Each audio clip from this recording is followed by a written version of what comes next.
First thing observe చేసుకోవాల్సింది reacting versus responding. అంటే మనం రియాక్ట్ అవుతున్నామా సిచ్యువేషన్స్లో ప్రతి ఏదైనా జరుగుతున్నప్పుడు, లేదా రెస్పాన్స్ ఇస్తున్నామా? అంటే రెస్పాన్స్ అంటే ఏదైనా జరుగుతున్నప్పుడు దాన్ని ఆలోచించి దీన్ని కరెక్ట్ వేలో ముందుకు ఎలా తీసుకెళ్ళాలి, సరే ఇలా జరుగుతుంది, దానికి కారణం ఇది అయి ఉండొచ్చు, తనకి ఏదైనా ఇష్యూ ఉండొచ్చు. ఇప్పుడు సేమ్ థింగ్ ఫర్ ఎగ్జాంపుల్ చిన్నపిల్లలు చేశారనుకోండి, ఒక చిన్న కిడ్ ఎవరైనా ఏడుస్తున్నారు, కొంచెం క్రాంకీగా బిహేవ్ చేస్తున్నారు. క్రాంకీగా అంటే కొంచెం చిరాగ్గా బిహేవ్ చేస్తున్నారు పిల్లోడు, 5 సంవత్సరాల పిల్లోడో 4 సంవత్సరాల పాపో ఇట్లా బిహేవ్ చేస్తుంటే మనం ఏం ఆలోచిస్తున్నాం? ఓ ఆకలి వేస్తుందేమో పాపకి, లేదా నిద్ర వస్తుందేమో పాపకి, ఇలా ఆలోచిస్తాం కదా. ఎందుకు ఆలోచిస్తున్నాము? ఎందుకంటే ఆ కిడ్ యొక్క ఇంటెన్షన్ని మనం ట్రస్ట్ చేయట్లా. సారీ, ఆ కిడ్ యొక్క ఇంటెన్షన్ మీద మనకేమీ డౌట్ లేదు. అరే ఈ పాపం ఇప్పుడు ఐ మీన్ మన పాప మన బాబు ఏం ఇబ్బంది వల్ల ఇలా బిహేవ్ చేస్తున్నారు అనేది ఆలోచిస్తాం మనం పిల్లలకి వచ్చేసరికి. అదే పెద్దవాళ్ళకి వచ్చేసరికి కోపం వచ్చేస్తుంది ఇమీడియట్గా మనకి. సేమ్ బిహేవియర్, అదే క్రాంకీనెస్, అదే చిరాకు వాళ్ళు ప్రదర్శించినప్పుడు పెద్దవాళ్ళు ప్రదర్శిస్తే మనకి ఇమీడియట్గా కోపం వస్తే రియాక్ట్ అవుతుంది. మనం వెనక్కి మనము ఏదైనా వాళ్ళు ఏదన్నా సెటైర్ వేస్తే మనం రిటర్న్ సెటైర్ వేస్తాము. ఇంకా అది అలా అలా ఐ మీన్ పెద్దది అవుతూ ఉంటుంది ఆ గొడవ ఏదైతే ఉందో. సో అది అలా ఐ మీన్ ఉన్నదాన్ని ఇంకా పెంచుకుంటూ వెళ్ళిపోవడం రియాక్టింగ్ అయితే. రెస్పాండింగ్ అంటే ఏంటంటే అది చిన్నవాళ్ళైనా పెద్దవాళ్ళైనా ఎవరైనా సరే వాళ్ళ బిహేవియర్తో నేను లోపల డిస్టర్బ్ అయిపోవట్లేదు, ఎందుకంటే వాళ్ళ బిహేవియర్ మన కంట్రోల్లో లేదు కదా. ప్రెజెంటేషన్ మారిందా?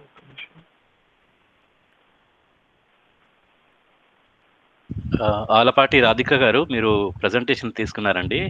ప్రజెంటేషన్ అనేది ప్రజెంటర్కి, సో ఆడియన్స్కి కాదండి. సో ప్లీజ్ ప్రజెంట్ నౌ అనే బటన్ మాత్రం ఎవరు క్లిక్ చేయకండి. Thank you.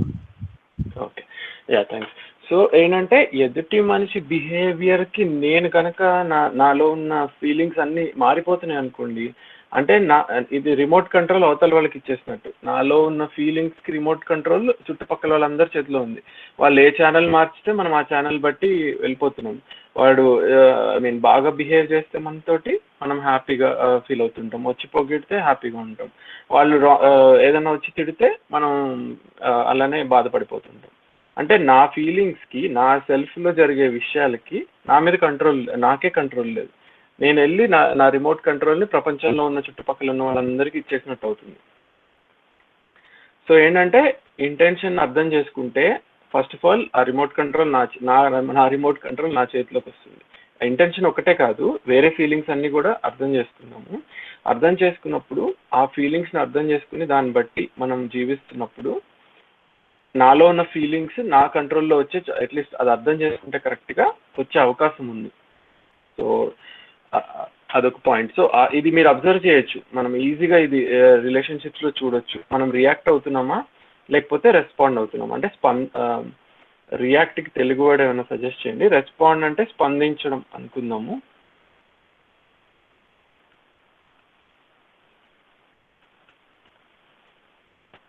మరి రియాక్షన్ అంటే తెలుగులో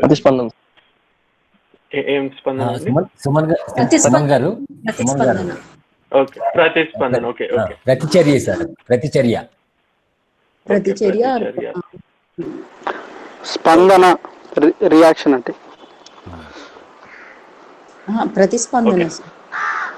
ఓకే ఓకే, మనం ఒక వర్డ్ కరెక్ట్ గా ఆలోచించి ఏదైనా పెడదాం లేండి. ఇప్పుడు సజెషన్స్ వస్తాయి, బట్ మీనింగ్ అర్థం చేసుకుందాం. రియాక్టింగ్ అంటే మీనింగ్ అర్థమైంది కదా. రియాక్టింగ్ అంటే ఆలోచించకుండా రెస్పాన్స్ ఇచ్చేయడం. ఆలోచించలేదు, అర్థం చేసుకునే ప్రయత్నం చేయలేదు, నన్ను నేను అర్థం చేసుకునే ప్రయత్నం చేయలేదు, ఎదుటి మనిషిని అర్థం చేసుకునే ప్రయత్నం చేయలేదు, రెస్పాన్స్ మాత్రం ఇచ్చేసాను. అది రియాక్టింగ్. కానీ రెస్పాండింగ్ అంటే ఏంటంటే ఓకే, అది బాగా జరుగుతున్నా సరే, లేదా ఏదైనా బాగా జరగకపోయినా సరే, నాలో ఉన్న ఫీలింగ్స్కి, నాలో జరుగుతున్న ఎలా ఆలోచిస్తున్నాను, ఇప్పుడు ఎదుటి మనిషిని ఎలా అర్థం చేసుకుంటున్నాను అనేది కాన్షియస్గా రెస్పాండ్ అవడం. సో లైక్ ఇంటెన్షన్ ఓకే, ఇప్పుడు ఇతని పర్సన్ ఇంటెన్షన్ నేను అనవసరంగా డౌట్ చేయాల్సిన అవసరం లేదు. సో ఈ పర్సన్ కాంపిటెన్స్లో ఏంటి మిస్సింగ్, ఏంటి ప్రాబ్లం, ఏదైనా హెల్త్ ఇష్యూ ఉండొచ్చా, ఫైనాన్షియల్ ఇష్యూ ఉండొచ్చా, లేదా ఏమైనా మాన్యతల్లో ఇష్యూ ఉండొచ్చా, ఏదై ఉండొచ్చు, అండ్ దాన్ని ఎలా అడ్రస్ చేయాలి అనేది అది స్లోగా ఆలోచిద్దాం. అది సెకండరీ. నేను అసలు దాని మీద ఫోకస్ చేయమని కూడా రిక్వెస్ట్ చేయను. ఎదుటి మనిషిని మార్చే ప్రయత్నం మనం మొదలు పెట్టద్దు. నా ఫీలింగ్స్ని నేను స్టేబుల్గా ఉంచుకోగలుగుతున్నానా, ఇది మనకి మెయిన్ ఇంపార్టెంట్ పాయింట్. అది చేయగలిగితే అవతల మనుషులు మార్చే ప్రయత్నం మనం స్లోగా తర్వాత చేసుకుందాం. సో ఫోకస్ ఏంటంటే కేవలం నన్ను నేను స్టేబుల్గా ఉంటున్నాయి నా ఫీలింగ్స్, నా ఎమోషన్స్ నాలో అనేది, అది చూసుకుందాం. దానికి ఏం చేయొచ్చో ఆలోచిద్దాం. సో అలానే ఇదే సేమ్ థింగ్ అండి, చైన్ రియాక్షన్స్ లాగా కూడా చూస్తాం. అంటే నిన్న మనం అనుకున్నట్టు ఆఫీస్లో ఏదో అన్నారు, మనం వచ్చి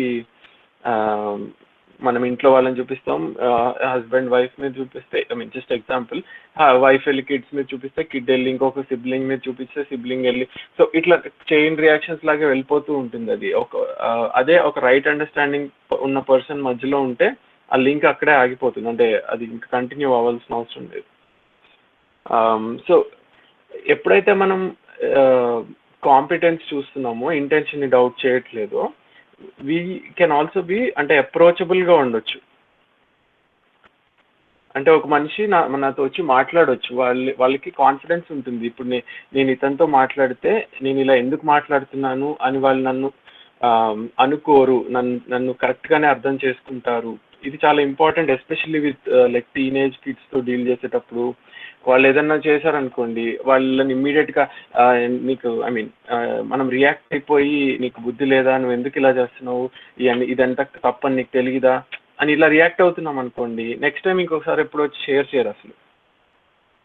వాళ్ళు చెప్పింది ప్రశాంతంగా విని, ఓకే ఇప్పుడు ఇలా ఆలోచిస్తున్నాడు మన కుర్రోడు, దీన్ని పాపో బాబో ఇలా ఆలోచిస్తున్నారు, సో దీన్ని ఇంకా ఎలా వాళ్ళ ఆలోచనల్ని ఎలా ఇంప్రూవ్ చేయాలి అని ఒక నమ్మకంతో మనం వాళ్ళతో బిహేవ్ చేస్తే మనం మళ్ళీ వచ్చి ఇంకోసారి మాట్లాడాలనిపిస్తుంది వాళ్ళకి. కానీ మనం రియాక్ట్ అయితే వాళ్ళు భయపడి ఇంకొకసారి ఏది షేర్ చేసుకోవాలనేది కూడా ట్రై చేయరు. అంటే మనం ఇంటెన్షన్ని ట్రస్ట్ చేయలేదు అక్కడ. మనం రియాక్ట్ అయిపోయి వాళ్ళు చెప్పినప్పుడు తిట్టేసి ఏదైనా కొట్టేసి ఇలా ఏదైనా చేసేస్తే, then again we are doubting the intention. నేను వేరియస్ సిచ్యువేషన్స్ తీసుకుంటున్నా. ఇవి కామన్గా ఏంటంటే నేను కొన్ని రాసుకున్నాను అనమాట. ఏంటంటే మనం కామన్గా చూస్తూ ఉంటాం మన లైఫ్లో ఈ సిచ్యువేషన్స్, అందరి ఫ్యామిలీస్లో అందరి లైఫ్స్లో కనిపిస్తూ ఉంటాయి. అండ్ అట్లీస్ట్ వీటితో కాగ్నిజెంట్ అవుతూ మనం ఇలాంటి సిచ్యువేషన్స్లో మనం ఎలా బిహేవ్ చేస్తున్నాం, మనం ఎలా రెస్పాండ్ అవుతున్నాం అనేది చూసుకుంటే స్లోగా మనం మనల్ని ఇంప్రూవ్ చేసుకోవచ్చు. నేను ఇప్పుడు ఇలా రియాక్ట్ అవ్వాలా, పోనీ రియాక్ట్ అయిపోయాము, అట్లీస్ట్ రియాక్ట్ అయిపోయాక అయినా నేను ఇలా రియాక్ట్ అవ్వకుండా ఉండాల్సింది అనేదైనా అట్లీస్ట్ స్టార్ట్ అవుతుంది, రైట్? సో అండ్ పిల్లల్ని సేమ్ థింగ్, పిల్లల్లో ఇందాక మనం ఎగ్జాంపుల్ తీసుకున్నప్పుడు ఏదైనా పిల్లోడు అరుస్తున్నా, చిరాగ్గా బిహేవ్ చేస్తున్నా, పాప పిల్లోడు ఏదో ఇబ్బంది ఉంది, ఫుడ్ లేదా ఏదైనా నొప్పి ఉందా, లేకపోతే వాళ్ళకి నిద్ర వస్తుందా, ఇలా ఆలోచిస్తాం. సేమ్ థింగ్ పెద్దవాళ్ళు చేస్తే we don't expect them to behave like that. అంటే వాళ్ళ కాంపిటెన్స్ బాగుండాలి అనేది అని మన ఎక్స్పెక్టేషన్. సో వాళ్ళతో మనం అసహనంగా బిహేవ్ చేస్తూ ఉంటాం. పేషెన్స్ ఉండదు మనకి యూజువల్లీ. ఓకే, సో ఇంకొకటి ఏంటంటే, ఇప్పుడు మనం ఫియర్స్ తీసుకుంటే మనం యూజువల్లీ భయాలు ఎలా అంటే ప్రకృతికి సంబంధించిన న్యాచురల్ కెలామిటీస్ గురించి ఒక భయం ఉండొచ్చు. Okay, for example, and animals, wild animals ఇలాంటివి ఏం చేస్తాయో అనేది మనిషికి అదొక భయం ఉండొచ్చు. కానీ ఈ రెండిటికి మించిన భయము హ్యూమన్ రిలేషన్షిప్స్లో.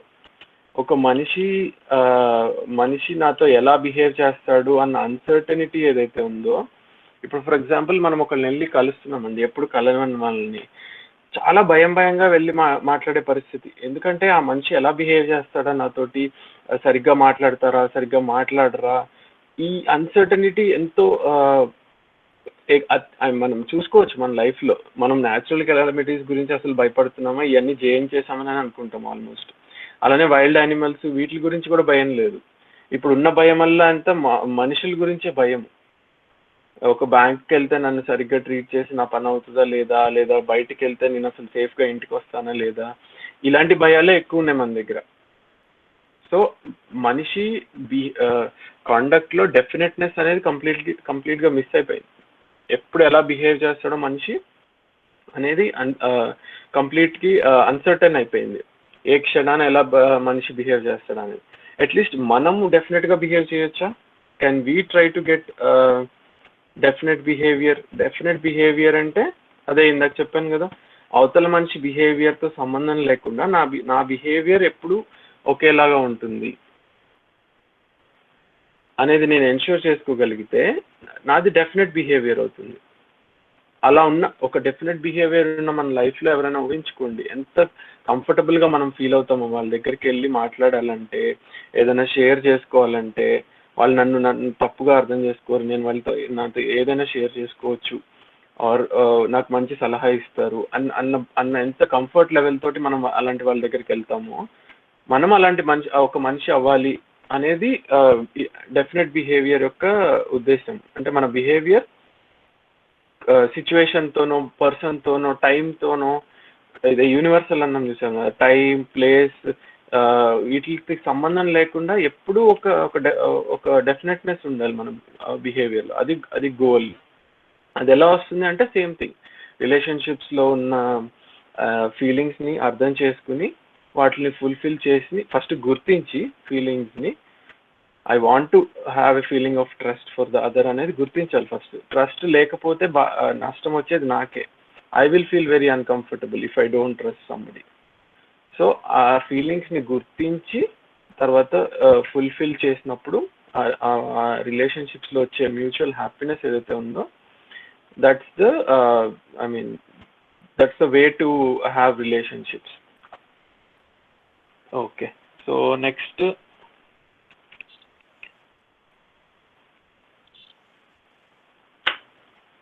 అండ్ ఇందాక అనుకున్నట్టు ఏదో పెద్దవాళ్ళ నుంచి మనం కాంపిటెన్స్ని చాలా ఎక్స్పెక్ట్ చేస్తాము, కానీ ఏజ్ ఎక్కువ ఉన్నంత మాత్రాన కాంపిటెన్స్ ఎక్కువ ఉంటుంది అని ఏం గ్యారంటీ లేదండి, అన్ఫార్చునేట్లీ. సో ఏజ్ పెరిగిందన్నంత మాత్రాన హై కాంపిటెన్స్ ఉంటుందని మనం ఎక్స్పెక్టేషన్స్ అలా ఉంటాయి మనవి, బట్ అలా ఉండాలని ఏం లేదు హై కాంపిటెన్స్. అలానే చాలా డిగ్రీలు ఉన్నాయి, ఎంతో చదివేసుకున్నారు అన్నంత మాత్రాన కూడా కాంపిటెన్స్ ఉండాలని ఏం గ్యారంటీ లేదు. మనం ఎన్నో కేసెస్ వింటూ ఉంటాం, అంటే చాలా డిగ్రీలు ఉన్నాయి, పెద్ద పెద్ద చదువులు చదివేశారు, కానీ చాలా సిల్లీ యాక్ట్స్ అండ్ థింగ్స్ చేయడం చూస్తూ ఉంటాం. అది ఉమెన్ పట్ల బిహేవియర్ అవ్వచ్చు, లేదా కరప్షన్ సంబంధించిన బిహేవియర్ అవ్వచ్చు, ఏదైనా సరే. సో ఏజ్కి డిగ్రీలకి అసలు సంబంధించింది కాదు ఈ కాంపిటెన్స్ అనేది. ఈ కాంపిటెన్స్ అనేది రైట్ అండర్స్టాండింగ్కి సంబంధించింది. రైట్ అండర్స్టాండింగ్ ఎంత ఉంది ఆ మనిషిలో అన్నది ఆ మనిషి బిహేవియర్ని డిటర్మైన్ చేస్తుంది. అది ఏజ్తో పెరగాలని ఏం గ్యారంటీ లేదు. మనం ఎఫర్ట్ పెడితే ఏజ్తో పెరుగుతుంది, but doesn't mean that it has to. And so ఇందాక అన్నట్టు family is my laboratory. So ఫ్యామిలీలో ఎన్ష్యూర్ చేస్తే అదే డెఫినెట్నెస్, ఈ డెఫినెట్ బిహేవియర్ ఏదైతే అంటున్నామో మనము, ఇది ఇంపార్టెంట్ థింగ్ అండి. ఈ డెఫినెట్ బిహేవియర్ అనేది మనం ఏదైతే ఇంపార్టెంట్ థింగ్ చెప్తున్నామో, ఇది కనుక నేను నా ఫ్యామిలీలో ఎన్ష్యూర్ చేయగలిగితే తర్వాత ఆటోమేటిక్గా నేను ప్రపంచంలో ఏ మనిషితో అయినా I can ensure it. So family is అసలు ఫ్యామిలీ కూడా కాదు, జస్ట్ ఒక్క రిలేషన్షిప్, జస్ట్ వన్ రిలేషన్షిప్లో ఎన్ష్యూర్ చేయడానికి ట్రై చేద్దాం. ఒక్క రిలేషన్షిప్లో కనుక నేను ఇది అచీవ్ చేయగలిగితే, దెన్ ఏ రిలేషన్షిప్లో అయినా, ఏ మనిషితో అయినా రిలేషన్షిప్లో I can be at peace, be comfortable and ensure definite behaviour. Right, okay. So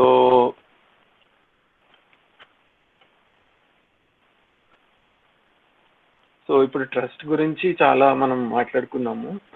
మనం అబ్జర్వ్ చేస్తూ ఉందాము మనం ఉన్న లైఫ్లో ఉన్న డిఫరెంట్ రిలేషన్షిప్స్లో. అండ్ నాకు ట్రస్ట్ ఫీలింగ్ ఉందా? నేను ఐ థింక్ ఎవరో మ్యూట్ చేయాలండి, కొంచెం నాయిస్ వస్తుంది. Yeah, thanks. ఏదో అంటే నేను ఇంటరాక్ట్ అయ్యే ఎదుటి మనిషి పట్ల నాకు ఆ ఇంటెన్షన్ మీద నమ్మకం ఉందా, నా మంచిగా కోరుకుంటున్నాడు ఆ మనిషి అనేది మనం చెక్ చేసుకుంటూ ఉందాము. ఇది చాలా ఇంపార్టెంట్ మూల్యము. ట్రస్ట్ని ఆధార మూల్యం అంటారండి రిలేషన్షిప్కి, ఎందుకంటే ఇది ఫౌండేషనల్ వాల్యూ. ఈ వాల్యూ తర్వాతే ఏదైనా సరే, అది లేకపోతే బేసిక్ థింగ్ వేరే ఫీలింగ్స్ అనేవి రావడం కష్టం అనమాట. సో ఆధార మూల్యం అంటారు ట్రస్ట్ని. సో నెక్స్ట్ మనము సెకండ్ ఫీలింగ్, మనం లిస్ట్లో రాసుకున్న 9 ఫీలింగ్స్లో నెక్స్ట్ థింగ్ రెస్పెక్ట్ అండి. సో రెస్పెక్ట్ని సమ్మానము అంటే ఇది యూజువల్లీ తెలుగులో యూజ్ చేసే వర్డ్ కాదు, బట్ మనం ఈ వర్క్షాప్లో చాలా వర్డ్స్ని డిఫరెంట్ మీనింగ్స్తో యూజ్ చేస్తుంటాం కదా. సో ఇక్కడ రెస్పెక్ట్ అనేది సమ్మానము అనే వర్డ్ యూజ్ చేస్తున్నాం ఇక్కడ. అది యాక్చువల్లీ హిందీలో సమ్మాన్ అంటారు. సో దాని నుంచి మనం actually తీసుకొస్తున్నాము. So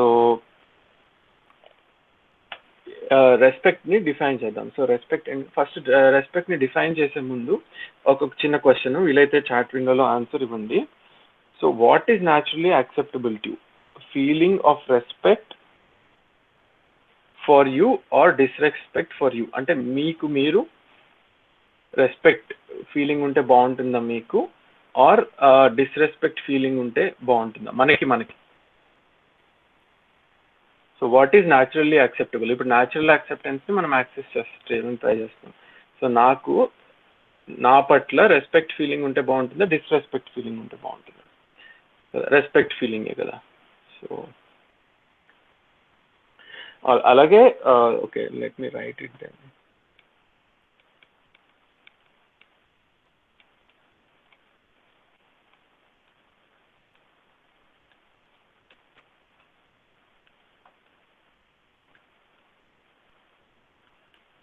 Respect for myself or disrespect for myself?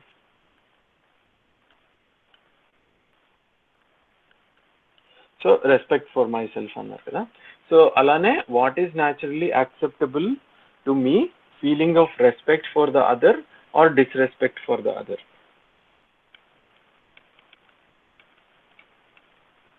Next question అండి. దీనికి కూడా వీళ్ళైతే చాట్ విండోలో ఆన్సర్ ఇవ్వండి మీరు. ఎదుటి మనిషికి పట్ల నాకు రెస్పెక్ట్ భావం ఉంటే నాకు కంఫర్టబుల్గా ఉంటుందా, నేను ఎదుటి మనిషిని డిస్రెస్పెక్ట్ భావంతో చూస్తే నాకు కంఫర్టబుల్గా ఉంటుంది?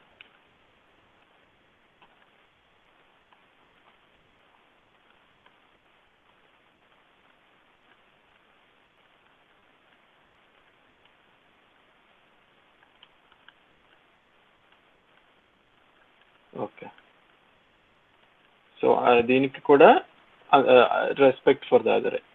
So we want respect for hour cells and we want respect for others. So మీరందరూ కూడా రెస్పెక్ట్ భావం, నా పట్ల నాకు రెస్పెక్ట్ భావం ఉండాలి, అలానే ఎదుటి మనిషి పట్ల కూడా నాకు రెస్పెక్ట్ భావం ఉంటేనే నాకు బాగుంటుంది.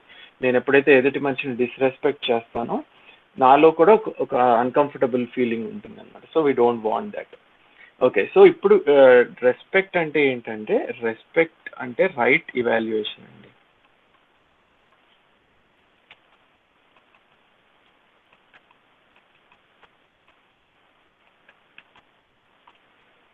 ఓకే, సో యాక్చువల్లీ వర్డ్ కూడా ఎట్లా ఉంటుందంటే సమ్మాన్ కదా, సమ్యక్ మాపన్ అంటే సరిగ్గా కొలవడం.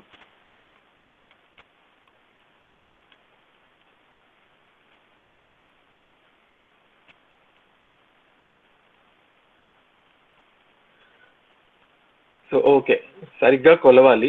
దేన్ని కొలవాలి, అసలు ఏం కొలవాలి ఇక్కడ అనేది will get to that.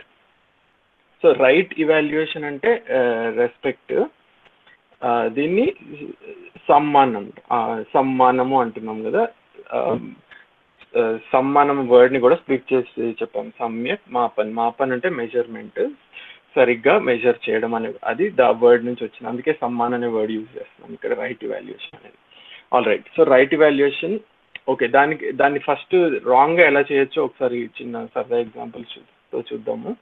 So right evaluation కాకుండా జరిగేవి ఓవర్ ఇవాల్యుయేషన్.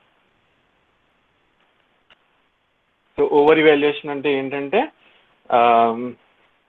అతిగా ఉన్నదానికన్నా ఎక్కువ ఇవాల్యుయేట్ చేయడం, అది మూల్యం అనమాట ఓవర్ ఇవాల్యుయేషన్ అంటే.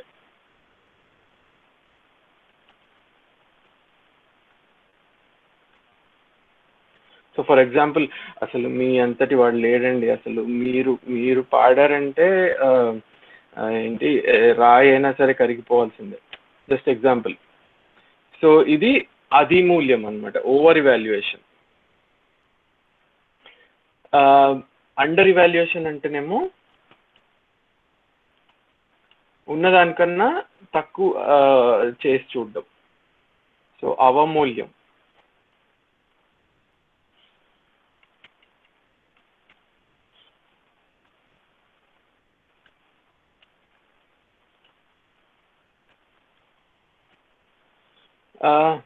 దీనికి ఉదాహరణ తీసుకుంటే, ఫర్ ఎగ్జాంపుల్ మన ఇంటికి ఎవరైనా వస్తే ఒక ఫాదర్ పిలిచి పిల్లోడిని, ఎందుకు పనికిరాడండి వీడు, అసలు ఏమి, ఎంత చదివినా వీడికి ఏమీ రాదు, ఎందుకు ప్రయోజకం లేదు, మేబీ అంటే most laziest person in the whole world అని ఇలాంటి స్టేట్మెంట్స్ వింటూ ఉంటాం కదా.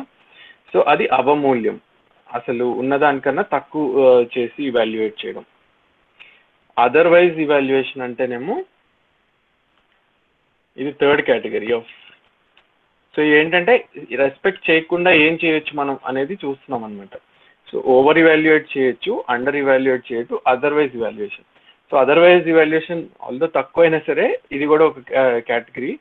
సో అసలు మనిషిని మంచిగా పోల్చకుండా ఇంకా దేంతోనా, గాడిద, వీడో దున్నపోతు, ఇలా చేస్తుంటాం కదా, అది అదర్వైజ్ ఇవాల్యుయేషన్ అనమాట. సో దాన్ని అమూల్యం అంటే మళ్ళీ తెలుగులో వేరే మీనింగ్ వస్తుంది, but okay.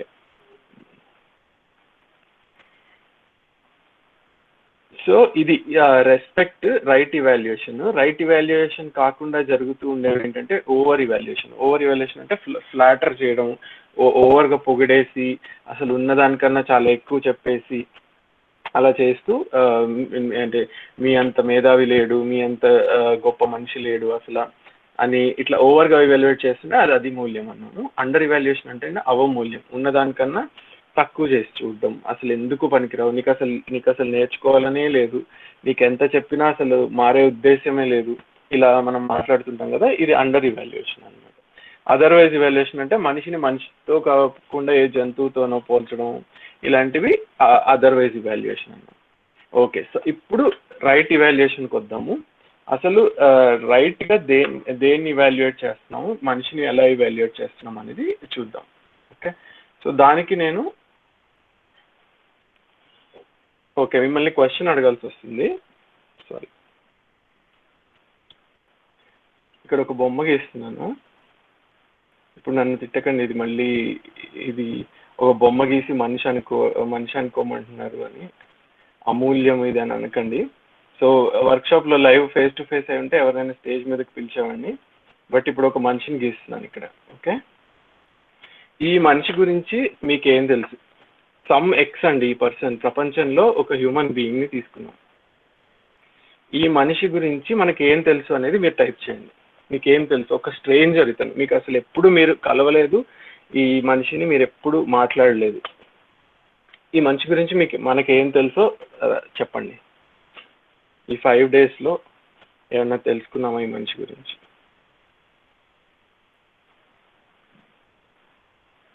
Okay, don't know. బొమ్మను చూసి చెప్పకండి, నవ్వుతున్నాడు, సన్నగా ఉన్నాడు, పొడుగ్గా ఉన్నాడు అని. ఒక స్ట్రేంజర్, ఇది real human being. Okay,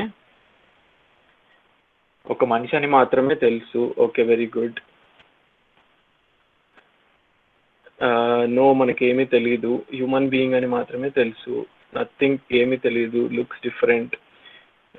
okay, Srini V, his intention is also to be happy continuously. Okay, good. మనలో ఒక మనిషిలాగా అని తెలుసు, just a person, he has a body and self. Okay Vaishnavi garu, nice. Human being only, naturally acceptable, we're definite about his body. Okay, శరీరం అయితే ఉందని తెలుసు. Okay, we can't judge without speaking. Okay, without speaking నాకు ఆ మనిషి గురించి ఏమీ తెలియదు. Okay, interesting. Okay, Sai Krishna Narella, he is like me. Okay, person. he looks beautiful. Okay, బొమ్మలు బాగా గీసాను అయితే. Okay, he also has desires like us. Good, nice. తనలో కూడా డిజైర్స్ ఉన్నాయి మనలాగానే. నైస్. సో మేబీ ఇది రాస్తే పోద్ది అనుకుంటా. కొన్ని మంచి ఇన్పుట్స్ వస్తున్నాయి. నేనంటే ఏమీ తెలీదు ఇలాంటివి ఒక పక్కన వేద్దాము.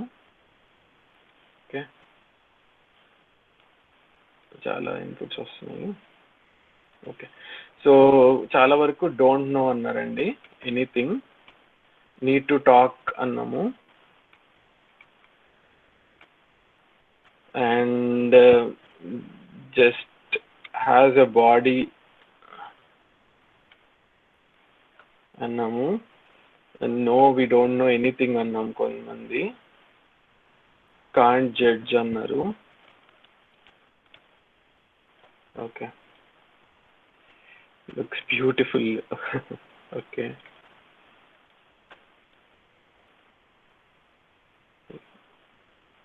Okay, okay. కొన్నేమో ఇంట్రెస్టింగ్ ఇన్పుట్స్ వచ్చినాయండి.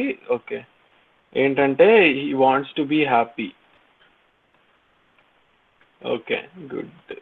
మనం ఈ లాస్ట్ ఫ్యూ డేస్లో ఈ డిస్కస్ చేసుకున్నాం, ఏ మనిషి అయినా he wants to be happy అని. Okay, so he wants to be happy అన్నారు. అలాగే ఇంటెన్షన్ ఈజ్ గుడ్ అన్నారు.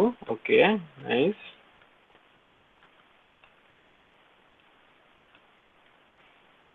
నాలాగే అతను కూడా ఒక హ్యూమన్ బీయింగ్, నాలాగే. ఓకే,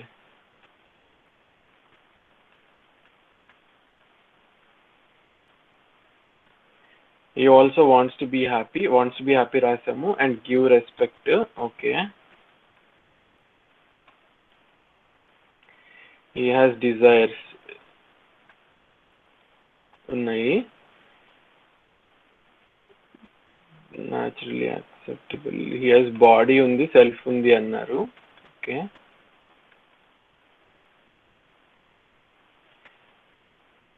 కంటిన్యూస్లీ హ్యాపీ అని ఒకళ్ళు అన్నారు. ఓకే, చాలా ఇంపార్టెంట్ అండి మీరు ఇవన్నీ చెప్పినవి. సో అందుకే మీ అందరి ఇన్పుట్స్ తీసుకుంటున్నాను. సో ఏంటంటే మనం ఏమీ తెలీదు అని అనుకున్నాము ఒక క్షణము ఆ మనిషి గురించి, కానీ చాలా తెలిసింది ఇంతలోనే. ఓకే, సో మనం లాస్ట్ 5 daysలో చూస్తూ ఉన్నవి, ఫర్ ఎగ్జాంపుల్ నేను ఎప్పుడు సంతోషంగా ఉందాం అనుకుంటున్నాను, అలాగే ఈ మనిషి ఎవరైనా సరే ఆ స్టేజ్ మీద నుంచిన మనిషి also wants to be happy కదా. అది నేను చూసుకోగలను, అది నాకు నేను చూడగలను, ప్రతి మనిషికి చూడగలను. సో మనం ఈ మనిషి గురించి తేల్చుతున్నాం, అందుకే we are evaluating this person. Evaluation అంటే మనిషి గురించి తెలుసుకోవడమే కదా. సో ఈ మనిషిని ఇవాల్యుయేట్ చేస్తున్నాము. ఫస్ట్ పాయింట్ మనం ఏంటంటే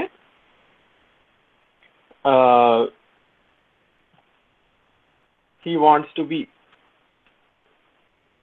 ఓకే, మళ్ళీ అది రిపీట్ అవుతుంది ఇక్కడ రాసింది. ఓకే, పోన్లేండి. He wants to be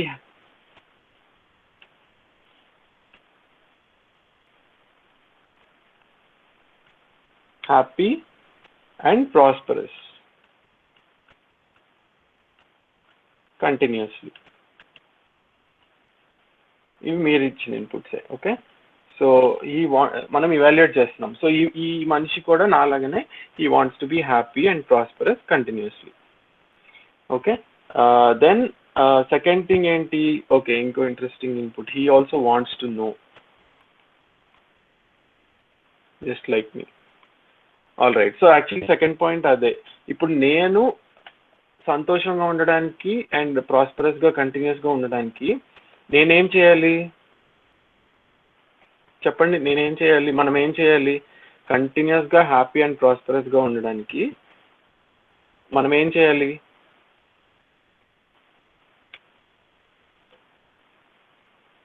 right understanding, right, others. Correct. So నా ప్రోగ్రామ్ ఏంటి? Right understanding.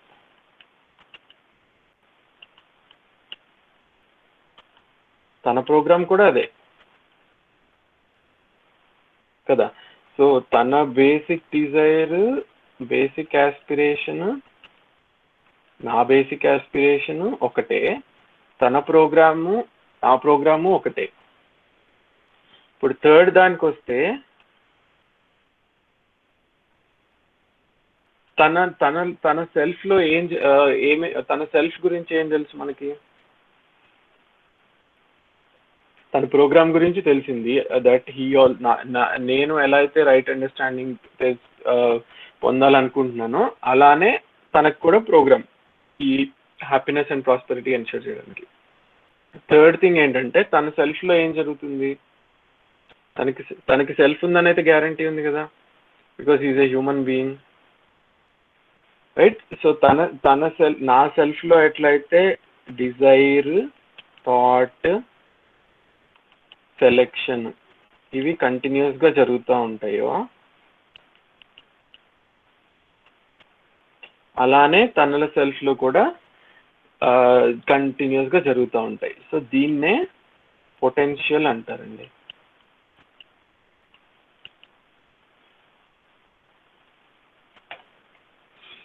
సెల్ఫ్ లో డిజైర్, థాట్, సెలెక్షన్ కంటిన్యూస్ గా నా సెల్ఫ్ లో ఎలా జరుగుతున్నాయో అండ్ నేను చూసుకోగలుగుతున్నాను, అలానే ఆ ఎదుటి మనిషి సెల్ఫ్ లో కూడా డిజైర్, థాట్, సెలెక్షన్ అనేవి కంటిన్యూస్ గా జరుగుతూ ఉంటాయి. అండ్ అంటే పొటెన్షియల్ ఏంటి? కల్పనాశీలత కదా, డిజైర్, థాట్, సెలెక్షన్ కంటిన్యూస్ గా జరగడానికి.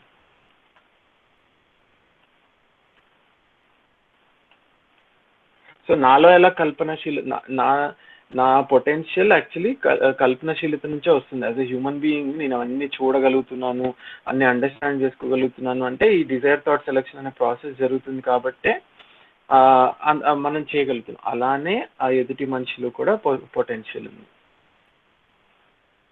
ఎలా అయితే నేను నా న్యాచురల్ యాక్సెప్టెన్స్ ని యాక్సెస్ చేసుకోగలుగుతున్నానో అలానే ఆ ఎదుటి మనిషి కూడా యాక్సెస్ చేసుకోవచ్చు.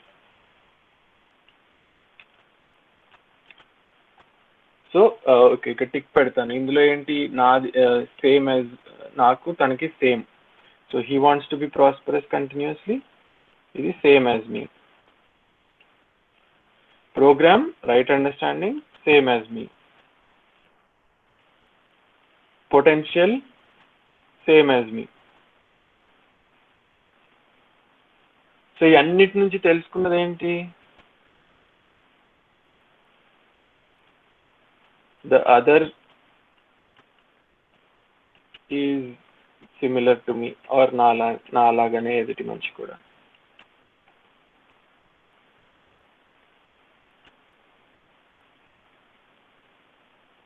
నాలాంటి ఒక మనిషే.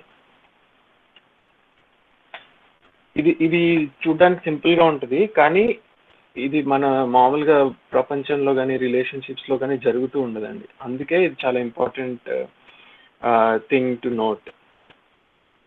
ఏంటంటే ఆ ఎదుటి మనిషి యొక్క డిజైర్, బేసిక్ ఆస్పిరేషన్ అండ్ ఆ బేసిక్ ఆస్పిరేషన్ అచీవ్ చేయడానికి కార్యక్రమము అంటే ప్రోగ్రాము, అండ్ అది అచీవ్ చేసే పొటెన్షియల్ అంటే డిజైర్, థాట్, సెలెక్షన్ కంటిన్యూస్ గా రన్ అవ్వడము సేమ్.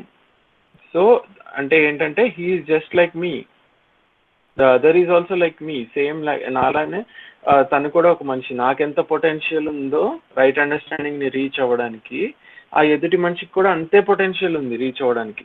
అది ఎనీ పర్సన్. ఇప్పుడు అసలు మనం ఇది ఎందుకు చెప్పుకోవాల్సి వస్తుంది అంటే, ఎన్ని రకాలుగా మనం ఇది కాకుండా వేరేగా చూస్తాము అనేది ఇప్పుడు మనం ఎగ్జాంపుల్స్ తీసుకుంటే మీకు అర్థమవుతుంది. దాన్ని సో ఈ ఫీలింగ్ ఏదైతే ఉందో, ఫస్ట్ రెస్పెక్ట్ ని డిఫైన్ చేయాలి కదా. So right evaluation, the other is also like me అనే ఫీలింగ్ ఏదైతే ఉందో ఇదే ఫీలింగ్ ఆఫ్ రెస్పెక్ట్. ఇది నా పట్ల నన్ను నేను ఇవాల్యుయేట్ చేసుకున్నా సరే, ఎదుటి మనిషిని ఇవాల్యుయేట్ చేసుకున్నా సరే, ఇప్పుడు నాకు ఆ మనిషి గురించి తెలుసు, తన గోల్ గురించి తెలుసు, తన ప్రోగ్రామ్ గురించి తెలుసు, తన పొటెన్షియల్ గురించి తెలుసు. వేరియేషన్ ఎక్కడ ఉంటుందండి? ఈ పొటెన్షియల్ ని ఎంత మనం అచీవ్ చేసుకోగలిగాము అంటే నా కాంపిటెన్స్ లో వేరియన్స్ ఉంటుంది.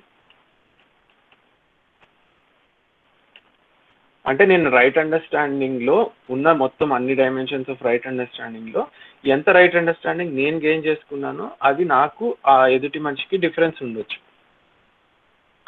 బట్ అంతేగాని ఈ పొటెన్షియల్ లో చూసుకుంటే అందరం సేమే. ఎదుటి మనిషి నాలాంటి వాడే, the other is just like me అనే ఫీలింగ్ వస్తుంది. ఆ ఫీలింగ్ ఏదైతే ఉందో the other is similar to me అని, అదే రెస్పెక్ట్. ఆ ఫీలింగ్ ప్రతి మనిషి పట్ల మనకి రావచ్చు. ఎందుకంటే ఏ మనిషిని తీసుకున్నా సేమ్ థింగ్. ఏ మనిషి ప్రపంచంలో ఎనీ XYZ ఏ ప్లేస్ నుంచి తీసుకున్నా, ఏ లొకేషన్ నుంచి తీసుకున్నా సరే సేమ్ థింగ్ ఉంటుంది. అది కలర్ వైట్ అయినా, కలర్ బ్లాక్ అయినా, ఆడైనా మొగైనా, లేదా ఏ జాతి అయినా, ఏ కులమైనా అందరిలో ఉంటుంది. ఇప్పుడు నేను సడన్ గా కొన్ని చెప్పాను చూసారా, అవన్నిటిని మనం వేరేగా చూస్తాం ప్రస్తుతం, ఆర్ అట్లీస్ట్ చాలా వరకు అలా చూస్తూ ఉంటాం. అందుకని ఇది ఇంపార్టెంట్ అవుతుంది రెస్పెక్ట్ అనేది. ఆ ఫీలింగ్ మనం అదేంటి, ఐ మీన్ ఫర్ ఎగ్జాంపుల్ ఇక్కడ రేసిజం ఇష్యూ ఉంది అంటే తెల్లవాడికి నల్లగా ఉండేవాడికి సేమేనా potential? How can that be అని అడుగుతారు చాలా మంది. కానీ అది యాక్చువల్లీ ఫ్యాక్ట్ చూస్తే బోత్ ఆర్ సేమ్ పొటెన్షియల్. ఎంత రియలైజ్ అయ్యాం పొటెన్షియల్ అనేది డిఫరెన్స్ ఉండొచ్చు, but the potential that the goal is the same, the program is the same, and the potential is the same అని ఎప్పుడైతే ఇది ప్రతి మనిషిలో మనం చూడగలుగుతామో then every human being is same, నాలాగే ప్రతి మనిషి అని తెలుసుకుంటాము. అండ్ ఈ ఫీలింగ్ ప్రతి మనిషి పట్ల ఉండొచ్చు, ఫ్రీగా ఉండొచ్చు. దీనిలో ఎటువంటి జిమ్మిక్కులు చేయక్కర్లా. మంచి డ్రెస్ వేసుకుంటేనే ఉండక్కర్లేదు, పెద్ద పదవిలో ఉంటేనే ఉండక్కర్లేదు, ఆర్ ఇంకేదేదో చేస్తేనే మనం ఈ ఫీలింగ్ ఇవ్వాల్సిన అవసరం లేదు. ఆ రెస్పెక్ట్ అనే ఫీలింగ్ ఎటువంటి మెటీరియల్ ఎక్స్చేంజ్ లేకుండా ఇది ఎప్పుడైతే మనం గుర్తిస్తామో the other is also like me అని, ఈ ఫీలింగ్ ఈజీగా ఫ్లో అవుతుంది ఇద్దరు మనుషుల మధ్య. ఓకే, ఒక 2 minutes ఏమైనా క్వశ్చన్స్ ఉంటే తీసుకుంటానండి, దెన్ డిఫరెన్షియేషన్ లోకి వెళ్దాము. Good morning sir. చెప్పండి మేడం, వీలైతే టైప్ చేయండి, బట్ ఓకే మీరు అన్మ్యూట్ అయ్యారు కదా, చెప్పండి.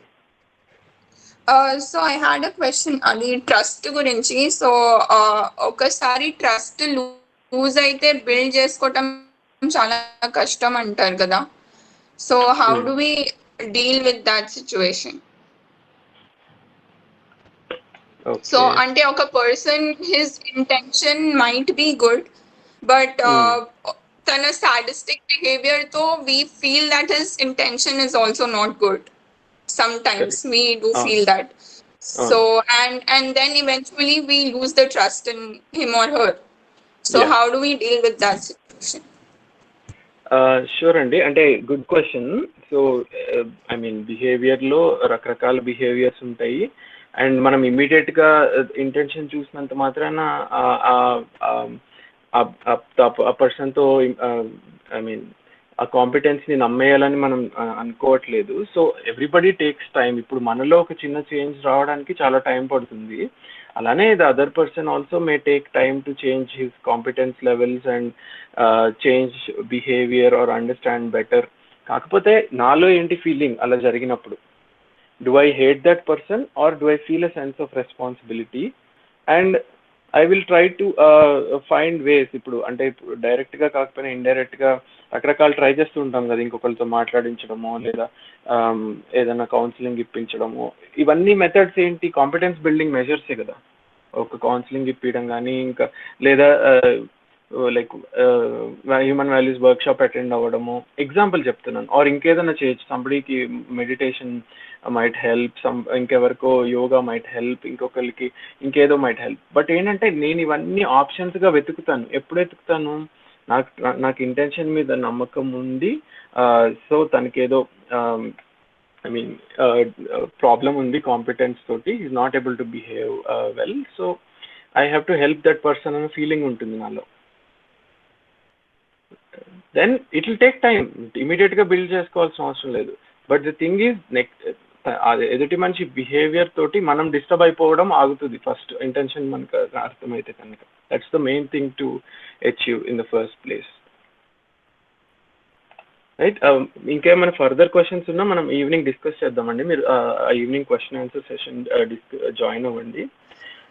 రెస్పెక్ట్లో ఏమన్నా క్వశ్చన్స్ ఉన్నాయండి? ఇప్పటిదాకా మాట్లాడుకున్నాము. ద అదర్ ఈజ్ లైక్ మీ అన్న ఫీలింగ్ అనేది రెస్పెక్ట్ అండ్ ఎదుటి మనిషిని ఇవాల్యుయేట్ చేయాలి అని అనుకున్నాం కదా. సో ఇందులో ఏమైనా క్వశ్చన్స్ ఉన్నాయా మీకు? General anybody. అందరూ సేమ్ అయితే ఎందుకు చీట్ చేస్తున్నారు ఇంకో పర్సన్ని in business, love, marriage etcetera? Very good question అండి. అందరూ సేమ్ ఏంటి? పొటెన్షియల్ లెవెల్లో సేమ్, కానీ కాంపిటెన్స్ లెవెల్లో ఎవ్రీబడి ఈజ్ డిఫరెంట్ కదా. Everybody's competence levels are different. ఎందుకు చీట్ చేస్తున్నారు? బికాజ్ వాళ్ళ మాన్యతల్లో అలా పెట్టుకున్నారు. చీట్ చేసి, ఎక్స్ప్లాయిట్ చేసి, ఇది ఎక్కువ డబ్బులు సంపాదిస్తే నేను సంతోషంగా అవుతాను అని ఎక్కడో దాచిపెట్టుకున్నారు ఒక మాన్యతని. ఆ మాన్యత బట్టి ఆపరేట్ చేస్తున్నారు, రైట్? సో ఆ డిజైర్ థాట్ సెలెక్షన్ అనే ప్రాసెస్ కంటిన్యూస్గా రన్ అవుతుంది. కానీ డిజైర్ థాట్ సెలెక్షన్లో ఏం రన్ అవుతుంది? కంటెంట్ ఏదైతే ఉందో అది వేరీ అవుతుంది పర్సన్ టు పర్సన్. సో ఇందాక మనం చూసినట్టు డిజైర్ థాట్ సెలెక్షన్ అనే యాక్టివిటీ కంటిన్యూస్గా రన్ అవుతుంది. But what changes is the content of that desires. అంటే ఏం డిజైర్స్ ఉన్నాయి, ఎలా ఆలోచిస్తాము, అది వేరేగా ఉంటుంది.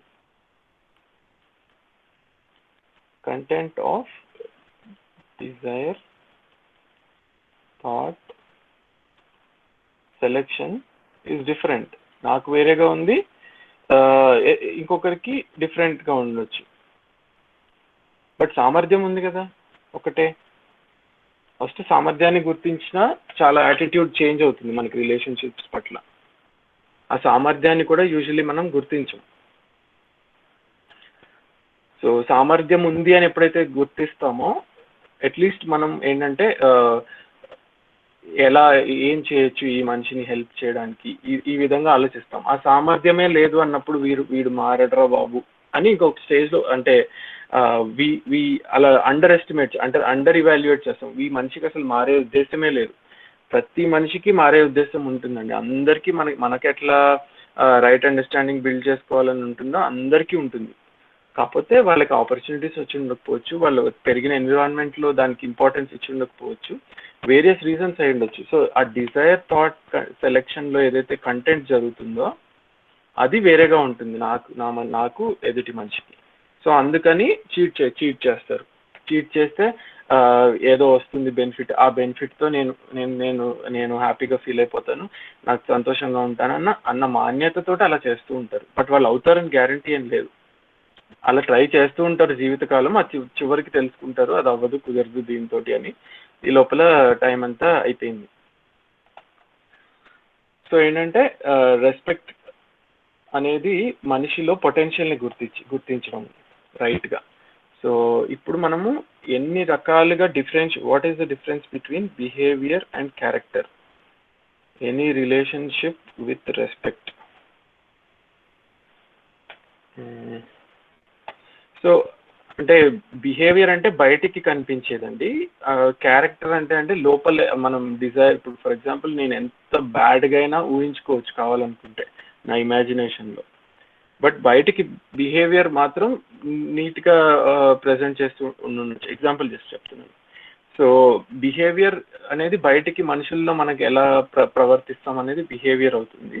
క్యారెక్టర్ అంటేనేమో నా content of desire thought selection ఏదైతే ఉందో అది నా క్యారెక్టర్ అవుతుంది. ఇంకా ఏమన్నా స్పెసిఫిక్ డెఫినేషన్ ఉందేమో క్యారెక్టర్ది, నేను ఒకసారి చెక్ చేసి ఇస్తాను. బట్ క్లియర్గా మీరు అడిగిన క్వశ్చన్లో డిఫరెన్స్ అయితే బిహేవియర్ అనేది బయటికి మనం ఎలా వాట్ ఈవెన్చువలీ కమ్స్ అవుట్స్. ఇప్పుడు డిజైర్ థాట్ సెలెక్షన్ తర్వాత మనం బాడీకి ఒక ఇన్స్ట్రక్షన్ ఇస్తాం, ఇలా చెయ్యి అలా చెయ్యని, వెళ్ళి కాళ్ళకి దండం పెట్టు లేదా చేతులు జోడించి నమస్కరించు. ఇదంతా మనం బాడీకి ఇచ్చే ఇన్స్ట్రక్షన్స్, అది బిహేవియర్ అవుతుంది. క్యారెక్టర్ అంటేనేమో behaviour is displayed, it what shows out comes out is క్యారెక్టర్కి. ఇంకా ప్రిసైజ్ డెఫినేషన్ ఏముందేమో నేను చెక్ చేస్తానండి. I will get back to you on that, Ramakrishna Rao గారు. ఓకే, సో నెక్స్ట్ మనం ఇప్పుడు డిఫరెన్షియేషన్కి వెళ్దాం. అంటే ఈ పొటెన్షియల్ని గుర్తించకుండా మనం మనుషుల్ని ఎన్ని రకాలుగా డిఫరెన్షియేట్ చేస్తున్నాం అనేది చూద్దాం. ఫర్ ఎగ్జాంపుల్ శరీరం బేసిస్ మీద, బాడీ బేసిస్ మీద. సో మనం ఇప్పుడు ఇందాక ఫస్ట్ థింగ్ ఇవాల్యుయేట్ చేసినప్పుడు మీరు నోటీస్ చేస్తే బాడీని అసలు కన్సిడరేషన్లోకే తీసుకోలేదు. మొత్తం సెల్ఫ్నే మనం ఇవాల్యుయేట్ చేసింది, రైట్? బాడీ అసలు size, height, weight, colour, gender ఏం మాట్లాడుకోలేదు. When we are respecting somebody, we are respecting the self of the other person. మన ఫీలింగ్స్ ఏవైతే ఉన్నాయో సెల్ఫ్కి మధ్యలో ఉన్నాయి, అందులో బాడీకి రిలేషన్షిప్ లేదు. బాడీ రిలేషన్షిప్ ఏంటి అంటే అగైన్ సేమ్ థింగ్, మనం ప్రోగ్రామ్ బట్టి మారచ్చు. ఇప్పుడు ఫర్ ఎగ్జాంపుల్ నేను ఒక పెద్ద దుంగని ఇక్కడ నుంచి అక్కడికి మూవ్ చేయాలి, ఓకే? సో నాకు రెస్పెక్ట్ ఉంది అని ఒక ఎనర్జీ లేని మనిషిని ఇక్కడ నుంచి అక్కడికి లాగమని అడగం కదా. దాన్ని మొయ్యగలిగిన సామర్థ్యం ఎవరుందో వాళ్ళనే మూవ్ చేస్తాం. అలానే రెస్పెక్ట్ ఇద్దరికి సేమ్ మనకి. బట్ ఈ కార్యక్రమానికి ఎవరిని చూస్ చేసుకోవాలనేది ఆ సిచ్యువేషన్ బట్టి వేరు వేరు ప్రోగ్రామ్స్ బిల్డ్ అవుతుంటాయి. ఈ పెద్ద దుంగని ఇక్కడ నుంచి అక్కడికి మూవ్ చేయాలంటే నాకు ఇంత బలం ఉన్న మనిషి కావాలి. So I will request somebody who has that potential. అలా ఏంటంటే మనం రెస్పెక్ట్లో the other is like me అని చూసేటప్పుడు we are evaluating purely on the basis of self. We are evaluating the self of the other. Okay, so body basis మీద ఎన్ని రకాలుగా differentiate చేస్తాము ఉన్నప్పుడు, so gender, race,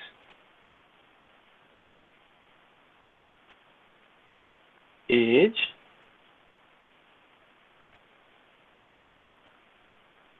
strength. So ఒక్కొక్కటి తీసుకుని చూద్దాం. ఫర్ ఎగ్జాంపుల్ ఇప్పుడు బాడీ బేసిస్ మీద, జెండర్ బేసిస్ మీద అంటే చాలా మనం మాట్లాడుకుంటూ ఉంటాం కదా దీని గురించి. అంటే ఆడవాళ్ళకి కావాల్సిన రెస్పెక్ట్ దక్కట్లేదు, ఆడవాళ్ళకి కావాల్సిన స్థానం ఈ సమాజంలో మనం ప్రొవైడ్ చేయట్లేదు, వాళ్ళకి కావాల్సిన ఆపర్చునిటీస్ని ప్రొవైడ్ చేయట్లేదని ఇలా. అండ్ అంతెందుకు ఈవెన్ ఫర్ ఎగ్జాంపుల్ మన పుట్టేటప్పుడు కూడా ఏ చైల్డ్ పుట్టాలి అనడానికి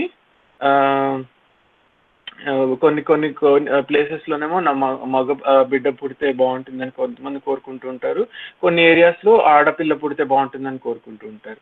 సో ఏంటి ఇవన్నిటికీ వెనకల్లా అంటే మనము ఒక జెండర్ బేసిస్ మీద ఒక మనిషిని ఇవాల్యుయేట్ చేస్తున్నాం. అంటే ఇలాంటి జెండర్ ఉన్న మనిషి అయితే నాకు మోర్ వాల్యుబుల్, అలాంటి జెండర్ ఉన్న మనిషి అయితే నాకు లెస్ వాల్యుబుల్ అనేది చాలా కామన్గా కనిపిస్తూ ఉంటుంది మనకి. అందుకే ఏం జరుగుతుంది, ఫెమినిజం అని, ఫెమినిస్ట్ మూవ్మెంట్ అని, జెండర్ రైట్స్ అని, ఇట్లాంటి మూవ్మెంట్స్ అన్నీ మనకి సమాజంలో కనిపిస్తూ ఉంటాయి. ఎందుకు? మనుషుల్ని మనం డిఫరెన్షియేట్ చేస్తున్నాం కాబట్టి. లేదా జాబ్స్లో ఈక్వల్ ఆపర్చునిటీస్ లేవు, ఎడ్యుకేషన్లో ఈక్వల్ ఆపర్చునిటీస్ లేవు అని రకరకాల ఉద్యమాలు చూస్తున్నాం మనం సమాజంలో.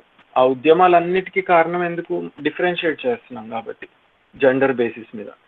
నెక్స్ట్ రేస్, ఎంత టిపికల్ ఎగ్జాంపుల్ అంటే రేస్ ఒక రేస్ ఇంకొక రేస్ కన్నా గొప్పది. ఒక రేసు ఏంటంటే ఇందాక అనుకున్నాం కదా, ఈ రేస్లో పొటెన్షియల్ ఎక్కువ ఉంది, ఆ రేస్లో పొటెన్షియల్ లేదు. అసలు సెకండ్ వరల్డ్ వార్ జరిగింది మొత్తం ఈ రేస్ గురించే. అంటే ఒక రేస్ ఇంకొక రేస్ని అంతం చేసేస్తే ఒక రేస్ మొత్తం ఈ ప్రపంచాన్ని నడిపించవచ్చు. అప్పుడు హయ్యర్ అంటే అండర్లైయింగ్ ఎజంప్షన్ ఏంటి అంటే హయ్యర్ పొటెన్షియల్ వాళ్ళే ఈ ప్రపంచంలో ఉంటే ప్రాబ్లమ్స్ తగ్గించుకోవచ్చు, ఒక రేస్ని మొత్తం ఎలిమినేట్ చేసేద్దాం అన్న దాని మీదే సెకండ్ వరల్డ్ వార్ మొత్తం జరిగింది. అంటే ఎంత చిన్నది చూడండి.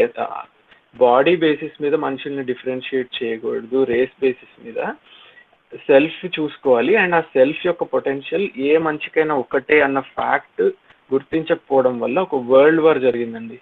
Can we imagine? ఇప్పటికీ అది సాల్వ్డ్ ప్రాబ్లం కాదు, ఎందుకంటే ఇప్పటికీ డిఫరెన్షియేషన్ ఆన్ రేస్ చాలా కంట్రీస్లో క్లియర్గా, అంటే మన దేశంలో కాస్ట్ అండ్ బేసిస్ మీద జరుగుతూ ఉంటుంది. సేమ్ థింగ్ వేరే దేశాల్లో రేస్ బేసిస్ మీద జరుగుతుంటుంది. కలర్ ఆఫ్ ద స్కిన్, ఒకళ్ళు వైట్ అని, ఒకళ్ళు బ్లాక్ అని, ఒకళ్ళు కాకేషియన్ రేస్ అని, ఒకళ్ళు జూయిష్ అని, ఒకళ్ళు ఇంకేదో రేస్ అని. ఆ రేసుల మధ్య ఎప్పుడు ఎవరు గొప్ప, ఏ రేస్ గొప్పది అన్న దాని మీద నడుస్తూ ఉంటుంది. పొటెన్షియల్ అందరిది ఒకటే అనేది గుర్తించలేకపోతున్నాం. నెక్స్ట్ ఏజ్ బేసిస్ మీద అంటే చూస్తుంటాం, తక్కువ ఏజ్ వాళ్ళు, సమానమైన ఏజ్ వాళ్ళ మీద డామినేషన్ క్లియర్గా కనిపిస్తూ ఉంటుంది. ఈ రెస్పెక్ట్ అనే ఫీలింగ్ వాళ్ళకి కూడా సంబంధించినదే కనిపించదు. ఎక్కువ ఓన్లీ పెద్దవాళ్ళు ఆర్ ఏజ్ ఎక్కువ ఉన్న వాళ్ళకే రెస్పెక్ట్, అంటే ఈవెన్ ఎటువంటి బిహేవియర్ ఉన్న వాళ్ళైనా కొంచెం పెద్దవాళ్ళ దగ్గర జాగ్రత్తగా ఉంటారు. అదే చిన్న వాళ్ళ దగ్గరికి వచ్చేసరికి డామినేషన్ చాలా ఈజీగా కనిపిస్తూ ఉంటుంది. ఎందుకు? ఏజ్ బేసిస్ మీద రెస్పెక్ట్ అనేది ఆలోచిస్తున్నాం అక్కడ. అంటే తక్కువ ఏజ్ ఉంటే పొటెన్షియల్ తక్కువ ఉందనా? ఏ చిన్న పిల్లోడి నుంచి పెద్దవాళ్ళ దాకా అందరిలో సెల్ఫ్లో పొటెన్షియల్ ఒకటే. ఈ క్వశ్చన్ మీరు వెళ్ళి అడగండి. నేను 3 yearsగా ఉన్నప్పటి నుంచి మా పిల్లల్ని కూడా అడుగుతున్నాను. నీకు ఫ్రెండ్స్తో ఇవాళ కూడా అడిగాను. ఇప్పుడు మా పాప ఏజ్ 4.5, 5 years. నీకు ఫ్రెండ్స్తో ఆడుకుంటే బాగుంటుందా, ఫ్రెండ్స్తో ఫైట్ చేస్తే బాగుంటుందా? నాకు ఫ్రెండ్స్తో ఆడుకుంటే బాగుంటుంది అని క్లియర్గా ఆన్సర్ వస్తుంది. ఎక్కడి నుంచి వస్తుంది ఆ ఆన్సరు? ఆ న్యాచురల్ యాక్సెప్టెన్స్, ఆ ఇన్నేట్ నేచర్ ఏదైతే ఉందో హ్యూమన్ బీయింగ్లో స్వత్వము, అక్కడి నుంచి అది అందరిలోనూ ఉంటుంది. ప్రతి చిన్న పిల్లల నుంచి పెద్దవాళ్ళ దాకా తీసుకుంటే ఎవరిలో మీరు చేయొచ్చు ఇదే క్వశ్చన్. మీరు చిన్నపిల్లల్ని ఎలా అడగండి, నీకు ఎవరితో అయినా హ్యాపీగా కూర్చుని ఆడుకుంటే బాగుంటుందా, లేదా ఫైట్ చేస్తే నీకు బాగుంటుందా? వాళ్ళు ఆన్సర్ ఇస్తారు. ఆ ఆన్సర్ ఎప్పుడు యునానిమస్ ఒకటే ఉంటుంది. So next strength. So strength అంటేనేమో ఫిజికల్ స్ట్రెంగ్త్ అండి. అంటే బాగా పవర్ఫుల్ ఉన్న వాళ్ళని ఎక్కువ రెస్పెక్ట్ చేయడము, వీక్గా ఉన్న వాళ్ళని డిస్రెస్పెక్ట్ చేయడము, ఆర్ షార్ట్గా ఉన్న వాళ్ళని డిస్రెస్పెక్ట్ చేయడం, టాల్గా ఉన్న వాళ్ళని ఎక్కువ రెస్పెక్ట్ చేయడం, ఇలాంటివి కూడా చూస్తుంటాం చాలా కామన్గా. రైట్. నెక్స్ట్ బాడీ బేసిస్ మీద డిఫరెన్షియేషన్ కదా. నెక్స్ట్ ఫిజికల్ ఫెసిలిటీస్ బేసిస్ మీద.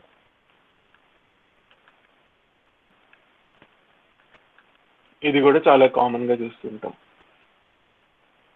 అంటే ఎంత వెళ్తుంది,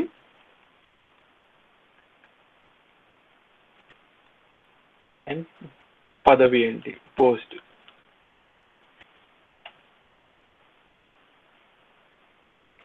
సో ఎంత రిచ్ అయితే అంత రెస్పెక్ట్ వస్తుందని మాన్యత వల్లే ఆ రిచ్ అవుదామనే ప్రయత్నంలో పడి ఉంటారు.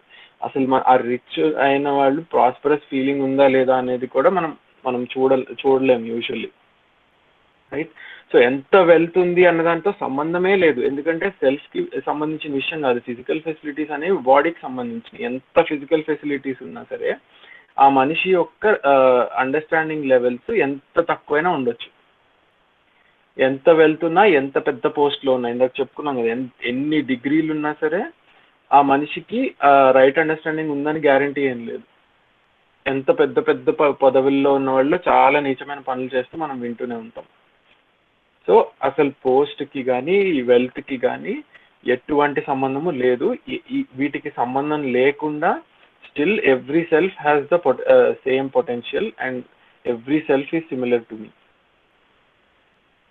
ఇది ఇంకొకటండి, బిలీఫ్స్. అంటే రకరకాల ఇజంలు,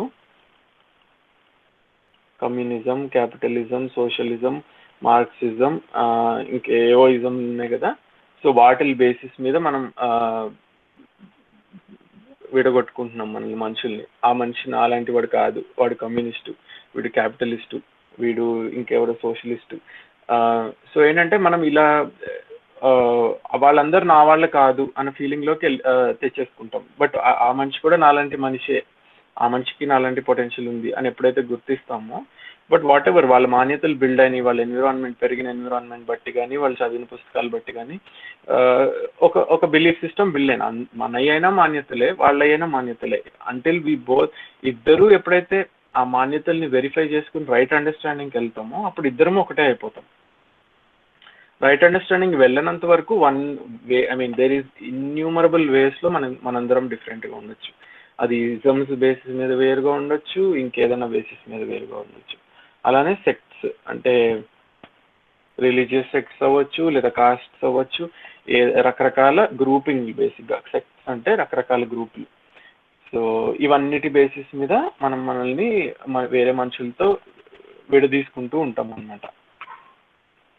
సో ఇది కామన్గా జరుగుతుంది. ఇవన్నిటి బేసిస్ మీద మనం రెస్పెక్ట్ ఇవ్వడానికి ట్రై చేస్తాము, బట్ అది ఇచ్చేది రెస్పెక్ట్ కాదు యాక్చువల్లీ. ఇప్పుడు ఫర్ ఎగ్జాంపుల్ ఒకళ్ళు వచ్చి పొగుడుతున్నారండి, షర్ట్ భలే ఉందిరా, చాలా బాగుంది నీ షర్ట్ అని ఒక 4 సార్లు చెప్పాడు. మనమేమో బాగా పొంగిపోయాము. సాయంత్రానికి వచ్చి చెప్పాడు, ఊరికే జోక్ చేశాను నిజం అనుకోకు అని అన్నాడు అనుకోండి, అప్పుడు దాకా గాలిలో ఎగిరిన వాళ్ళం సడన్ గా వచ్చి కింద పడతాం కదా. సో ఏంటంటే అటెన్షన్ అండ్ రెస్పెక్ట్ ఒకటి కాదండి.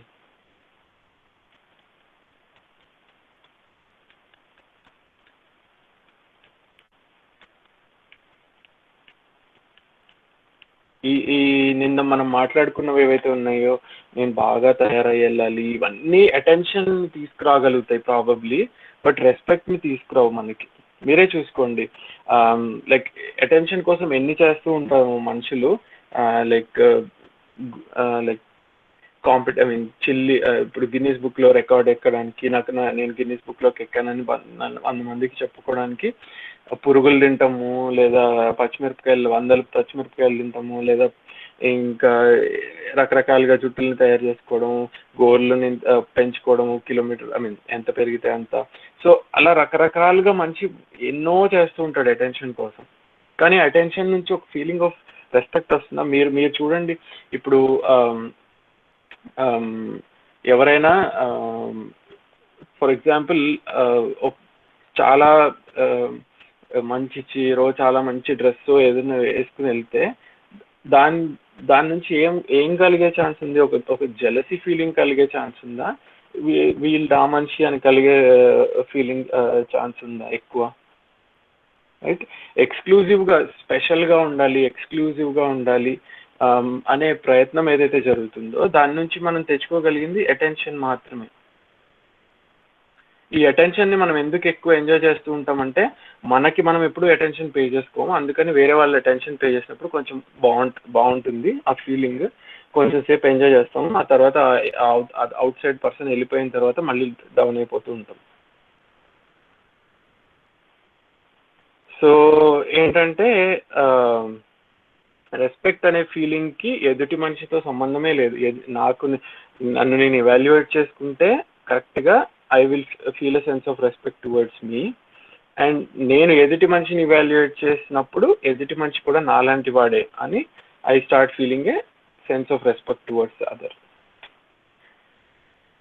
అండ్ ఇందాక అనుకున్నట్టు, ఎప్పుడైతే ఎదుటి మనిషి యొక్క కాంపిటెన్స్ అంటే యోగ్యత నాకన్నా, అంటే రైట్ అండర్స్టాండింగ్లో నాకన్నా బెటర్ అండర్స్టాండింగ్ ఉందనుకుంది, నాకు నేర్చుకోవాలనే భావం కలుగుతుంది. ఎదుటి మనిషి నాలాంటి మనిషే, తన పొటెన్షియల్ నా పొటెన్షియల్ ఒకటే, కాకపోతే ఎదుటి మనిషి అండర్స్టాండింగ్ నాకన్నా కొంచెం ఎక్కువ ఉంది. అప్పుడు ఏం చేయాలి? ఏదైనా వేరియస్ ఆస్పెక్ట్స్, అంటే రిలేషన్షిప్స్ని బాగా అర్థం చేసుకున్నాడు, ఆర్ రిలేషన్షిప్స్ని బాగా తన రిలేషన్షిప్స్ చాలా బాగున్నాయి, how is he able to అడిగి తెలుసుకోవచ్చు, అండర్స్టాండింగ్ మనం కూడా ఇంప్రూవ్ చేసుకోవచ్చు. అదే ఎదుటి మనిషి అండర్స్టాండింగ్ తక్కువ ఉందనుకోండి మనకన్నా, అప్పుడు ఏమవుతుంది? మనకు ఒక సెన్స్ ఆఫ్ బాధ్యత వస్తుంది. అరే ఇతనిది కూడా నాలాంటి మనిషే, నా పొటెన్షియల్ తన పొటెన్షియల్ ఒకటే, కాకపోతే తన అండర్స్టాండింగ్లో ఏదో కొంచెం లోపం ఉంది. సో అప్పుడు ఏం కలుగుతుంది? నాలో ఒక సెన్స్ ఆఫ్ రెస్పాన్సిబిలిటీ, తనకి ఏదన్నా సలహా ఇద్దాము, లేదా తనని ఒకసారి మాట్లాడి చూద్దాము, లేదా తనకి ఇది కరెక్ట్ అని చెప్దాము, ఒక రైట్ అండర్స్టాండింగ్కి తన అటెన్షన్ని డ్రా చేద్దాము, ఆర్ ఒక వర్క్ షాప్ అటెండ్ అవ్వమన్నాము, ఏదో ఒకటి రకరకాలుగా ప్రయత్నించవచ్చు కదా తన రైట్ అండర్స్టాండింగ్ని బిల్డ్ చేయడానికి. రైట్, సో అట్లా ఏంటంటే we don't disrespect the other. ఎప్పుడైతే అండర్స్టాండింగ్ తక్కువ ఉంటుందో we start feeling a sense of responsibility, and when the other person has a better understanding than we, అప్పుడు తన నుంచి నేను నేర్చుకోవాలని కోరుకుంటాను. సో 2 కేటగిరీస్ వస్తాయి అప్పుడు రెస్పెక్ట్లో.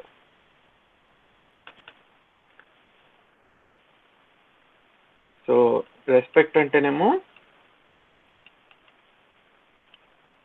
the feeling that other is like me or similar to me, ఏదైనా word వాడింది, భావం అయితే అది ఎదుటి మనిషి కూడా నాలాంటి వాడే. So then basic aspiration programme and potential. are same as me. What is different? Like కొంతమందికేమో మోర్ అండర్స్టాండింగ్ ఉండొచ్చు, మోర్ అండర్స్టాండింగ్ దాన్ మీ. అప్పుడు ఐ వాంట్ టు లెర్న్.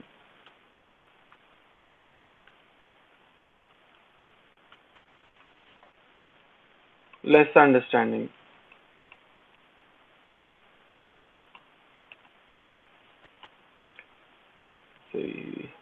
దాని మీ కూడా కొంచెం ప్రాబ్లమాటిక్, జాగ్రత్తగా ఉండాలి ఇక్కడ. బట్ లెస్ అండర్స్టాండింగ్ దాని మీ అంటే అండర్స్టాండింగ్ ఇంపార్టెంట్, ఇన్ఫర్మేషన్ కాదు.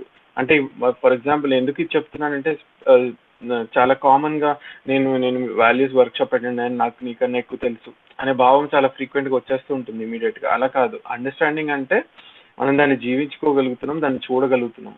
సో అది కొంచెం జాగ్రత్తగా ఉన్నాం అక్కడ. అండ్ లెస్ అండర్స్టాండింగ్ దాని మీ అయితే I feel a sense of responsibility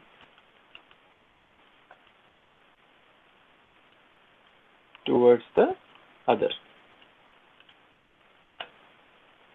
so ఇది రెస్పెక్ట్ అంటే. సో మీరు నోటీస్ చేస్తే ఈ రెస్పెక్ట్ అనే ఫీలింగ్ ఏ మనిషితో అయినా ఉండొచ్చు, ప్రతి మనిషితోనూ ఉండొచ్చు. అతను ఎలాంటి కార్లో వచ్చాడనో, ఎంత పెద్ద ఇల్లు ఉందనో, ఎంత ఆస్తి ఉందనో, లేదా ఏ జాతికి ఆర్ ఏ మతానికి చెందినవాడనో, అసలు ఎటువంటి సంబంధం లేకుండా ఆ ఫీలింగ్ ఆఫ్ రెస్పెక్ట్, అదర్ నాలాంటి మనిషి ఎదుటి మనిషి అనేది మనం రియలైజ్ అయినప్పుడు నాకు రెస్పెక్ట్ అంటే ఏంటనేది అర్థమవుతుంది.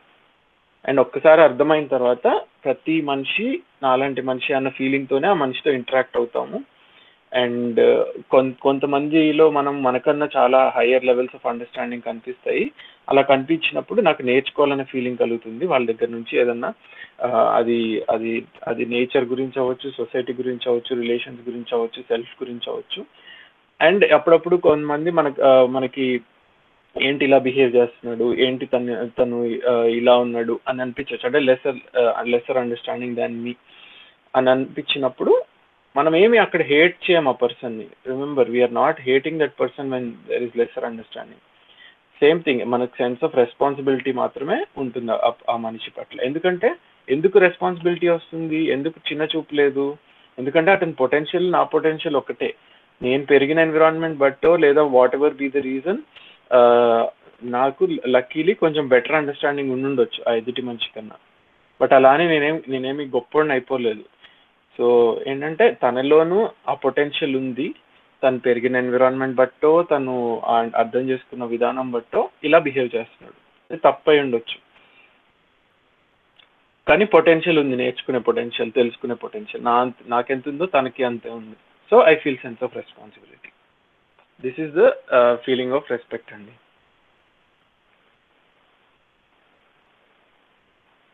సో లెస్ అండర్స్టాండింగ్ దాన్ని మీ ఒకసారి ఎక్స్ప్లెయిన్ చేయండి అన్నారు. లెస్ అండర్స్టాండింగ్ అంటే ఏం లేదండి. ఇప్పుడు ఫర్ ఎగ్జాంపుల్ ఒక కిడ్ ఉన్నాడు, ఒక కిడ్ చాలా నాటీగా బిహేవ్ చేస్తున్నాడు, అల్లరి చేస్తున్నాడు.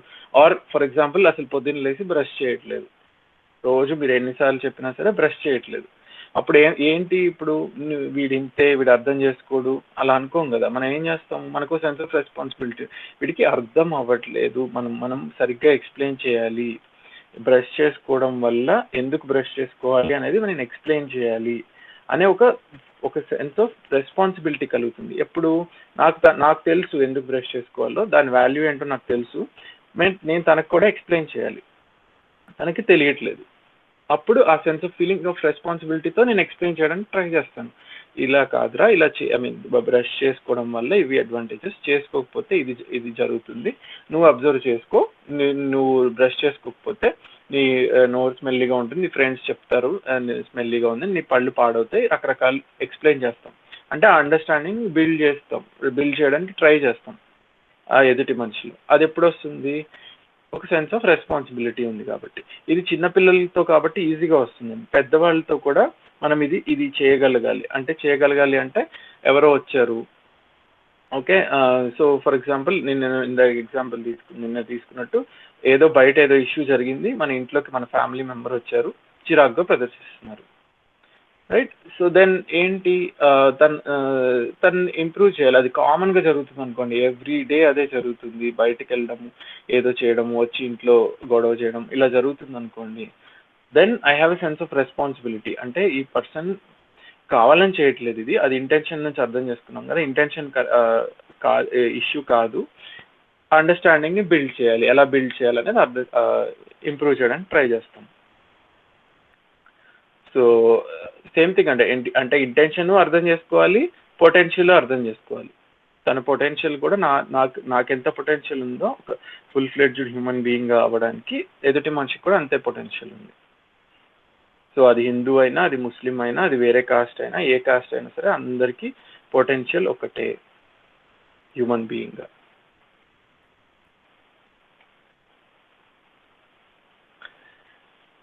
సో మనం వాళ్ళతో ప్రెజెంట్ అయినప్పుడు ఒక ఈక్వల్నెస్, ఒక సెన్స్ ఆఫ్ ఈక్వల్నెస్తో ప్రెజెంట్ అవుతాం. నేను ఎక్కువ, నువ్వు తక్కువ, నేను ఈ కులానికి చెందినవాడిని, నీతో నేను ఈక్వల్ ఏంటి, అట్లా భావనలా కాకుండా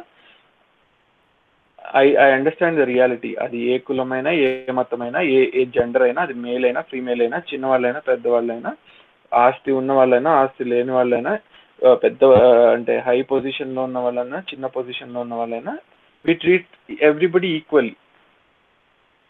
అప్పుడు అది that brings in a lot of comfort with in me. ఏంటంటే ఐ కెన్ రెస్పెక్ట్ ఎవ్రీబడి. నేను రెస్పెక్ట్ అనేది స్పెషల్ అటెన్షన్ ఫీలింగ్, అది కొంతమందికి ఇవ్వాల్సింది కాదు. పొటెన్షియల్ అంటే మాన్యత కాదండి. పొటెన్షియల్ అంటే నా సెల్ఫ్ నన్ను చూసుకోగలిగే కెపాసిటీ ఉంది చూసారా, అంటే కల్పనాశీలత, we are able to imagine things, ఒక డిజైర్, థాట్, సెలెక్షన్ అనే యాక్టివిటీస్ నా సెల్ఫ్లో రన్ అవుతున్నాయి, అది పొటెన్షియల్. కల్పనాశీలత అనేది పొటెన్షియల్.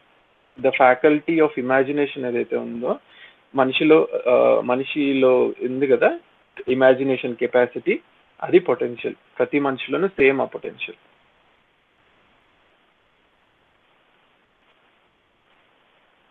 సో ఐ థింక్ ఇంకా స్పెసిఫిక్గా క్వశ్చన్స్ ఏమన్నా ఉన్నా మనం ఈవినింగ్ డిస్కస్ చేద్దామండి. మరి వాళ్ళకి టైం అయిపోయింది కాబట్టి ఏమన్నా స్పెసిఫిక్ క్వశ్చన్స్ ఈవినింగ్ 6 to 7 సెషన్లో మీరు అడగొచ్చు. అప్పుడైతే అన్మ్యూట్ చేసి మీరు మామూలుగా అడగొచ్చు, టైప్ కూడా చేయాల్సిన అవసరం ఉండదు, చిన్న గ్రూప్ ఉంటుంది కాబట్టి. సార్ నిన్న స్లైడ్స్ పెట్టలేదు, ఇవాళ పెడతారండి? పెట్టానండి, నేను లేట్గా పెట్టాను కానీ నైట్ పెట్టాను. ఇవాళవి ఇప్పుడే పెట్టేస్తాను. Okay, thanks. నిన్నటి ఆల్రెడీ పెట్టేశాను, కొంచెం లేట్గా పెట్టాను కానీ పెట్టాను. యా, ఆల్రెడీ ఇప్పటిదాకా నిన్నటి దాకా చెప్పిన అన్ని స్లైడ్స్ వచ్చేసినాయి. అంటే ఈవినింగ్ 6 to 7 క్లాస్ గురించి ఒకసారి అనౌన్స్ చేయించండి గారు. So thanks Suman, thanks everyone. So బేసిక్గా ఈవినింగ్ 6 నుంచి 7 వరకు క్వశ్చన్ అండ్ ఆన్సర్ సెషన్స్. ఇప్పటి వరకు మన సెషన్ అంతా అందరూ మ్యూట్లో ఉండి జస్ట్ చాట్లో ఎక్స్ప్రెస్ చేయగలిగారు, కానీ అందరూ అలా చేయలేరు కదండి. So me questions, of course ఈ రిలేషన్షిప్స్లో ఎస్పెషలీ మనం ఎప్పుడు వినలేదు కనలేదు కాబట్టి చాలా డౌట్స్ ఉండుంటాయి. సో మోస్ట్లీ మన అందరికీ ఇష్యూస్ ఉన్నాయి, ఫ్యామిలీ రిలేషన్స్ కానీ దేంట్లో అయినా కూడా. సో ఆ క్వశ్చన్స్ అన్ని మనం అడ్రస్ చేయాలి అని అంటే కొంచెం ఈ డిస్కషన్ రూపంలో ఈవినింగ్ 6 to 7 అటెండ్ అవ్వగలిగితే బాగుంటుంది. చాలా వరకు క్వశ్చన్స్ మనకి తెలుస్తాయండి, ఆన్సర్స్ తెలుస్తాయి. సో అది try to attend that. And ఇంకోటి ఏంటంటే హోంవర్క్ లాగా మీకు ఒక వీడియోస్ చూడమని ఇప్పుడు దాకా చెప్పిన స్లైడ్స్ సుమన్ పాస్ చేస్తున్నాడు. సో అది మీ కన్వీనియన్స్ కోసము మీరు దాన్ని ఒకసారి తిరిగేయండి. ఇది నాకు ఎంతవరకు యూస్ఫుల్, నాకు ఎంతవరకు యూజ్ అవుతుంది ఇది అని అన్నది ఒకసారి చెక్ చేసుకుంటే ఏంటంటే సెల్ఫ్ ఇంట్రాస్పెక్షన్ జరుగుతుందండి. అది వెరీ ఇంపార్టెంట్. ఈ కంటెంట్ మీద మనం ఎప్పటికప్పుడు నాలో నేను వెరిఫై చేసుకోవడం అనేది వెరీ ఇంపార్టెంట్. అదర్వైజ్ ఏమైందంటే ఇది ఒక జనరల్ సెషన్ లాగా అయిపోతుంది, ఒక టీచింగ్ సెషన్ లాగా అయిపోతుంది. Again will get back in to our normal life.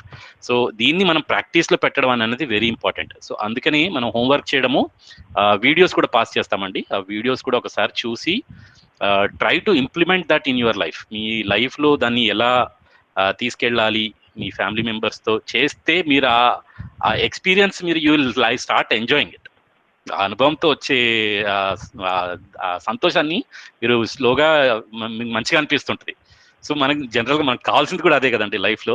So please try to do this in your life and it will be very useful. So thank you so much. We will meet again in the evening 6 to 7 and again tomorrow say 8:30. So please come come into the room early. 8:30 లోపల join అవుతే కొంచెం ఈజీగా ఉంటుంది అందరికి. So thank you so much. అంటే ఎవరైనా WhatsApp group లో join అవ్వకపోతే దయచేసి నాకు టెక్స్ట్ చేయండి. ఎవరైతే వాట్సాప్ గ్రూప్ లో లేరో ఈ హోంవర్క్లు అవన్నీ కూడా వాట్సాప్ గ్రూప్ లోనే పోస్ట్ చేస్తారండి.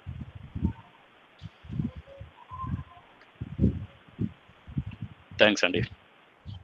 Closing it, recording ఆపేస్తాను.